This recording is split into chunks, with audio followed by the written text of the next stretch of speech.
My dear students, welcome back to my channel Sarvan lecturer, myself Vishal sir. बच्चों, आज मैं आप लोगों को बहुत ही इंपॉर्टेंट टॉपिक, और ये आपका 7 नंबर का बोर्ड एग्जाम में, एनुअल एग्जाम में आपको मिलेगा, ठीक है, जो है अनसीन पैसेज। ठीक है, अनसीन पैसेज ये सॉल्व कैसे करते हैं, ठीक है, कैसे हमें लिखना है, क्योंकि अनसीन पैसेज ऐसा पैसेज होता है जिसका नाम ही अनसीन है, यानी बिना देखा हुआ, जिसको ना हम तो कभी पहले देखते हैं ना पढ़ते हैं, वो बिना पढ़ा हुआ अपठित गद्यांश आता है, अनसीन पैसेज। ठीक है, तो उसको कैसे सॉल्व करें, जिसको हमने पढ़ा ही नहीं उसको एग्जाम में कैसे लिखें, ये सारी ट्रिक मैं बताऊंगा और बहुत ही अच्छे ढंग से बताऊंगा कि कैसे हम बोर्ड एग्जाम में लिखना है।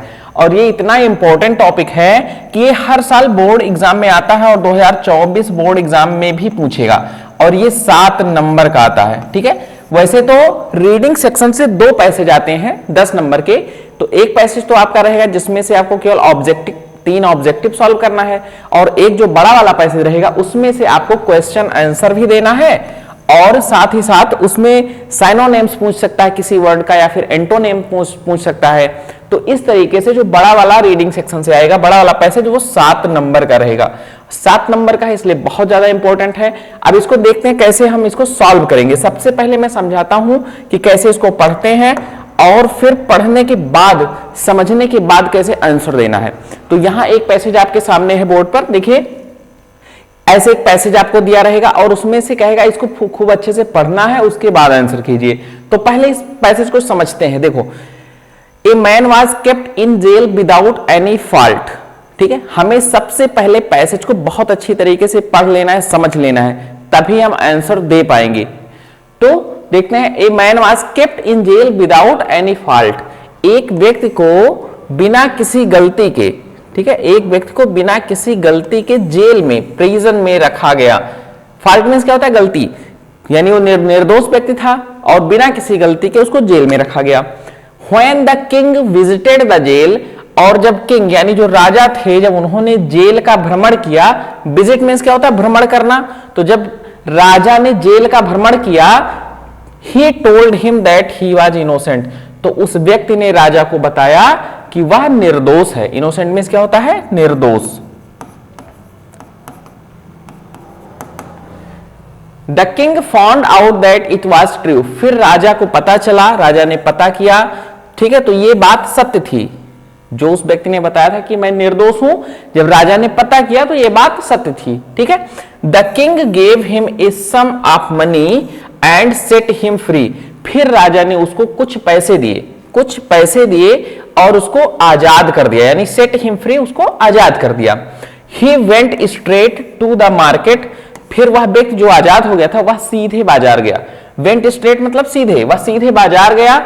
Where some birds were kept in cages for sale, जहां पर जो है कुछ पक्षियों को बिकने के लिए, ठीक है, बिकने के लिए पिंजड़े में रखा गया था। केज मींस क्या होता है? पिंजड़ा। तो जब वो मार्केट गया तो उसने देखा कि कुछ पक्षियों को पिंजड़े में बिकने के लिए रखा गया है। He purchased all the birds from the shopkeeper, ठीक है, he purchased all the birds, उसने जो है सभी पक्षियों को खरीद लिया, from the shopkeeper, उस दुकानदार से, and set them free, और फिर उन्हें आजाद कर दिया। तो वो व्यक्ति सीधे मार्केट गया और वहां से उसने जो है जो पक्षी बिकने के लिए रखे थे उन सबको खरीद लिया दुकानदार से और उनको आजाद कर दिया। फिर देखिए, एट दिस, इस पर, ठीक है, जब वो दुकानदार ने ये चीजें देखी, द शॉपकीपर वाज सरप्राइज्ड, इस पर जो दुकानदार था वो बहुत ही आश्चर्यचकित हुआ। सरप्राइज मींस क्या होता है? आश्चर्यचकित होना। ठीक, then the man said to him, फिर उस व्यक्ति ने कहा, if you had been in prison like me for no fault, यदि तुम भी मेरी तरह बिना किसी गलती की जेल में रहे होते, you would have done the same, तो तुमने भी यही किया होता जो मैंने किया है। उसने क्या कहा कि यदि तुम भी मेरी तरह बिना किसी गलती की जेल में रहे होते तो जो मैंने किया है वो तुम भी करते। तो यहां पे देखो एक पैसेज है, अब हम लोगों ने इसको बहुत अच्छे से पढ़ लिया है। कंफर्म नहीं, अनसीन का मतलब होता है बिना पढ़ा हुआ। तो ये ध्यान रखना कि बोर्ड एग्जाम में जो भी पैसेज आएगा वो बिना पढ़ा हुआ यानी अपठित गद्यांश आएगा। तो सबसे पहले हमारा यही काम है कि सारे के सारे जो वर्ड हैं, जो टिपिकल वर्ड है, उनको समझ लेना है, पैसेज को अच्छे से पढ़ लेना है। अब हम लोगों ने ये स्टोरी समझ ली। दूसरी चीज, अब ध्यान दीजिए कि जो आपका क्वेश्चन आने वाला है इसी पैसेज में से पूछेगा। पैसेज को अगर हम लोग समझ लेंगे तो प्रश्न अगर पैसेज से जो है रिलेटेड पूछेगा तो हम उत्तर आसानी से दे देंगे। अच्छा देखो, अब पैसेज में प्रश्न किस टाइप का पूछ रहा है ये भी मैं बताता हूं आप लोगों को। चलिए, जो भी प्रश्न पूछा जाएगा बच्चों, मैक्सिमम 5 वर्ड, 5 क्वेश्चन वर्ड उसमें यूज होगा। व्हाट, व्हाई, वेयर, व्हेन और हाउ। ठीक है, तो देखिए यहां पे व्हाई, व्हाट, ठीक है, ऐसे यानी 5 जो आपके प्रश्नवाचक शब्द हैं उन्हीं का यूज करके पैसेज से प्रश्न पूछेगा। ठीक, तो अगर व्हाई से प्रश्न पूछता है, व्हाई से, तो ध्यान रखना जो रीजन दिया गया है आपके पैसेज में वो रीजन लिखना है। जैसे सबसे पहले इसमें दिया गया why was the shopkeeper surprised, जो दुकानदार था वो क्यों आश्चर्यचकित हो गया। ठीक है, तो कोई रीजन था ना, इसलिए आश्चर्यचकित हो गया, तो हमें उस पैसेज में जो रीजन, कारण है उसको बताना है। तो शॉपकीपर इसलिए सरप्राइज हुआ क्योंकि उसने, जो व्यक्ति था उसने सभी पक्षियों को खरीद के उनको आजाद कर दिया। ठीक है, तो इसका आंसर हम ऐसे लिखेंगे, द शॉपकीपर वाज सरप्राइज्ड, इतना लिखेंगे, व्हाट वाज को छोड़ देंगे, सरप्राइज्ड बिकॉज करके, बिकॉज, और जो पैसेज में दिया गया है सेम आंसर जो रीजन है। फिर दूसरा देखो, व्हाट डिड द मैन से टू द शॉपकीपर। ठीक है, उस व्यक्ति ने शॉपकीपर से क्या कहा, अगर इस टाइप का क्वेश्चन आता है व्हाट से। ठीक है, व्हाट डिड द मैन से, तो जैसे डिड द मैन है ये पास्ट, ये भी ध्यान रखना है, जिस टेंस में प्रश्न पूछा जाएगा उसी टेंस में हमें आंसर देना है। अब दूसरे प्रश्न को ध्यान से देखो बच्चों, यहां डिड लगा है और वर्ब की फर्स्ट फॉर्म है, यानी ये पास्ट इंडेफिनिट टेंस है। अब जब हम इसका आंसर देंगे तो यहां लिखेंगे, इसको हटा देंगे, the man said to the shopkeeper, उस व्यक्ति ने दुकानदार से कहा, इफ यू हैड बीन, ठीक है, इफ यू हैड बीन, ठीक है, जो प्रिजन जेल में मेरी तरह तुम भी रहे होते तो तुम भी यही काम करते, यही तो उसने कहा था। तो इस तरीके से हम देखेंगे कि जिस टेंस में आएगा हमें उसी टेंस में आंसर देना है। थर्ड क्वेश्चन आपका, question number third, what did the man tell the king, ये भी देखो पास्ट इंडेफिनिट में है आपका। ठीक है, और प्रश्न आपसे पूछ रहा है कि उस व्यक्ति ने राजा से क्या कहा, तो यहां भी लिखेंगे, इसको हटा देंगे, द मैन, और यहां टोल्ड कर देंगे, the man told the king that he was innocent, वह निर्दोष है, यही तो उसने राजा से कहा था। तो ये ध्यान रखना बच्चों, आपके 5 प्रश्नवाचक शब्द में से यूज करके कोई भी क्वेश्चन पूछेगा और जिस टेंस में क्वेश्चन पूछ रहा है हमें उत्तर उसी टेंस में देना है, ये ध्यान होना चाहिए।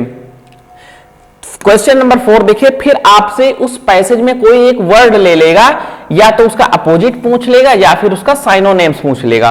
तो यहां पे अपोजिट पूछ रहा है सोल्ड का, ठीक है, कि इस पैसेज में सोल्ड का अपोजिट कौन सा वर्ड आया है। तो आप लोगों को अगर ध्यान होगा तो कौन सा वर्ड आया है, परचेज, उसने पक्षियों को खरीदा। सोल्ड माने बेचना और परचेज माने खरीदना। ठीक है, सेकेंड फॉर्म है तो सेकेंड फॉर्म ही हमें ढूंढना है। अब देखते हैं एक एक करके सारे प्रश्नवाचक शब्द को हटा दो। ठीक है, और व्हाई शब्द आया है तो हमें जो भी प्रश्न के पीछे शब्द बचे हैं उनको लिखने के बाद बिकॉज से लिखना है। अब मैं आपको आंसर बताता हूं। सबसे पहले आप लिखोगे द शॉपकीपर वाज सरप्राइज्ड, और उसके बाद में आप पैसेज में कैसे लिखोगे, the shopkeeper was surprised because, ठीक है, बिकॉज ही परचेज्ड, ठीक है, ही यानी जो व्यक्ति था, he purchased all the words from the shopkeeper and set them free. तो आपका आंसर यहां दिया गया है। आप पीछे वाला सेक्शन क्वेश्चन वाला उठाओगे और सीधा लिखोगे the shopkeeper was surprised because, बीच में बिकॉज शब्द जोड़ना है क्योंकि, ठीक है, उसने सभी पक्षियों को खरीदा उस दुकानदार से एंड उन्हें आजाद कर दिया। ये आप आसानी से ढूंढ पाओगे। अब क्वेश्चन नंबर सेकंड को देखते हैं बच्चों। क्वेश्चन नंबर सेकंड आपका है व्हाट डिड द मैन से टू द शॉपकीपर, तो उस व्यक्ति ने दुकानदार से क्या कहा। ठीक है, अब इसको पैसेज में कैसे ढूंढना है, और ध्यान दीजिए टेंस भी हमें देखना है। ये पास्ट इंडेफिनिट है तो ऐसे लिखेंगे द मैन टोल्ड या सैड, ठीक है, the man said to the shopkeeper, और पैसेज में देखो ढूंढते हैं, the man said to the shopkeeper if you had been, ठीक है, ये हिम शॉपकीपर के लिए आया है, if you had been in prison like me. अगर आप इसको इनडायरेक्ट में बदलोगे, ठीक है, तो इनडायरेक्ट में भी आंसर दे सकते हो, ऐसे भी लिख सकते हो, if you had been in prison like me for no fault, you would have done the same, यदि तुम भी मेरी तरह बिना किसी गलती के जेल में रहे होते तो तुम भी यही करते।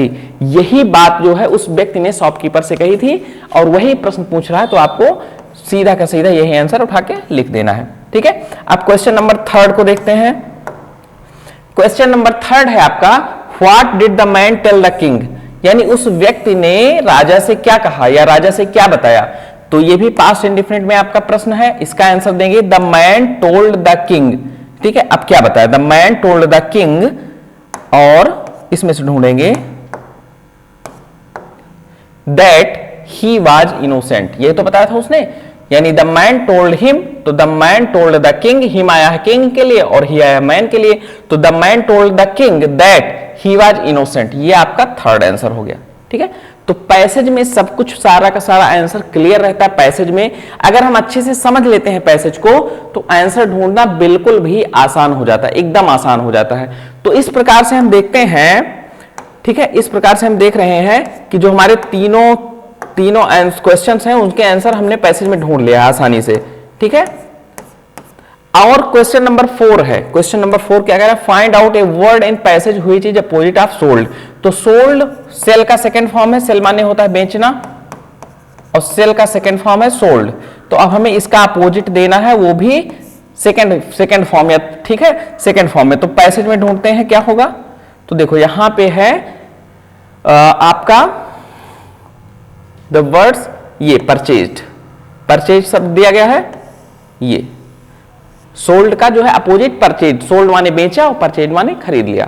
ठीक है, तो इस प्रकार से हम देखते हैं कि जितने भी क्वेश्चंस दिए गए हैं सारा का सारा आंसर आपके पैसेज में है, और ये जो भी क्वेश्चन है जिनका आंसर हमें लिखना है ये सब 2-2 नंबर के हैं बच्चों, सारे के सारे क्वेश्चन 2-2 नंबर के हैं। ठीक है, अगर हम सही से इनका आंसर ढूंढ के लिखते हैं तो हमें 2-2 नंबर ये, ठीक है, 6 नंबर ये हो गया, और जिसका अपोजिट लिखना है या फिर साइनोनिम पूछ सकता है 1 नंबर का रहेगा। तो इस तरीके से हम देख रहे हैं कि सारे क्वेश्चंस जो है पैसेज के ये 7 नंबर के कंफर्म हैं। ठीक है, हमारे बोर्ड एग्जाम के लिए। तो जब हम पैसेज को अच्छे से समझ लेंगे तो सारा आंसर हम आसानी से दे सकते हैं। अब देखते हैं कि कैसे जो है आंसर सॉल्व किया गया है, वो भी थोड़ा सा देख लो। जैसे यहां आपका जो पहला क्वेश्चन था सेम आपके पैसेज से ही ढूंढ के दिया गया है, जैसे why was the shopkeeper surprised, वो दुकानदार क्यों जो है आश्चर्यचकित था। ठीक है, तो आंसर देखो the shopkeeper was surprised because, देखो बिकॉज सब जुड़ा है ना व्हाई वाले में, the man purchased all the birds from the shopkeeper, क्योंकि उस व्यक्ति ने दुकानदार से सभी पक्षियों को खरीद लिया था, which were kept in cage for sale, जो बिकने के लिए पिंजड़े में रखे गए थे और फिर उन पक्षियों को उसने आजाद कर दिया। सेम चीज दिया गया है। क्वेश्चन नंबर 2 देखते हैं, व्हाट डिड द मैन से टू द शॉपकीपर, उस व्यक्ति ने उस दुकानदार से क्या कहा। ठीक है, तो the man said to the shopkeeper, देखो पास्ट इंडिफिनिट में प्रश्न है, पास्ट इंडिफिनिट में आपका आंसर है said to the shopkeeper that if he had been in prison like him, यदि वह भी उसकी तरह जेल में होता बिना किसी गलती के, for no fault, he would have set the birds free which were kept in the cage for sale, तो वह भी उन पक्षियों को आजाद कर देता जो पिंजड़े में बिकने के लिए रखे हुए थे। यानी बिना किसी गलती के अगर जेल में रखा गया है, ठीक है, तो वो सारी भावनाओं को, सारी चीजों को समझ रहा है, और ऐसे ही पक्षियों को बिना किसी गलती के पिंजड़े में रखा गया है तो उसने खरीद के जो है उन्हें आजाद कर दिया। यही चीज उसने दुकानदार को समझाई। नेक्स्ट क्वेश्चन देखते हैं। चलिए क्वेश्चन नंबर 3 जो है आपका, what did the man tell the king, ठीक है, उस व्यक्ति ने राजा को क्या बताया, राजा से क्या कहा। ये भी पास्ट इंडिफिनिट में है आपका। ठीक है, तो इसका आंसर भी पास्ट इंडिफिनिट में ही देना है। द मैन टोल्ड, टेल का second form told him that he was innocent, वह निर्दोष था। साफ साफ आंसर है। क्वेश्चन नंबर 4 आपका है, फाइंड आउट ये word in passage which is opposite of sold, तो सोल्ड का अपोजिट परचेज्ड है, तो 1 नंबर का आपका ये भी। यानी इस तरीके से हम देख रहे हैं कि जो हमारा अनसीन पैसेज है वो टोटल 7 नंबर का आता है, और सारे के सारे आंसर उसमें ऑलरेडी दिए रहते हैं, बस हमें समझने की जरूरत है। तो अनसीन पैसेज आप तभी समझ पाओगे जब आप रेगुलर अभ्यास करते रहोगे, कम से कम 20-30, ठीक है, आपको सॉल्व करने हैं, समझ समझ के पहले पढ़ना, उनको अच्छे से उनका अर्थ समझना है, फिर प्रश्नों को समझना है जो क्वेश्चंस दिया गया है, और फिर हम उनका आंसर देंगे तो हमारा 7 नंबर बोर्ड एग्जाम में कंफर्म हो जाएगा। ठीक है, तो वीडियो को लाइक कर दें और चैनल को सब्सक्राइब कर दो, और हाँ, सरवन लेक्चरर ऐप को डाउनलोड कर लो, वहां से आपको सारा PDF और क्वेश्चन आंसर आसानी से मिल जाएगा।